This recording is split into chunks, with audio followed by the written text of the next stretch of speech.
The overall goal of this procedure is to manipulate cells and beads within microfluidic devices using dielectrophoresis, or DEP, using printed circuit boards, or PCBs.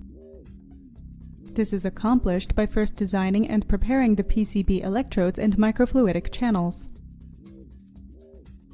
The second step of the procedure is to prepare the PCB microfluidic assembly and the bead and cell solutions.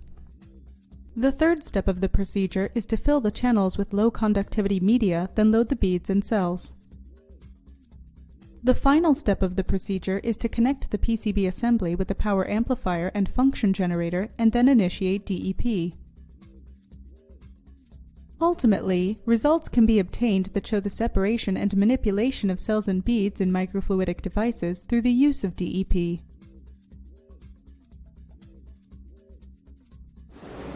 Generally, individuals new to this method will struggle because the principles of DEP must be understood by the user in order to develop an effective electrode that works with microfluidic device for the desired cell or bead manipulation.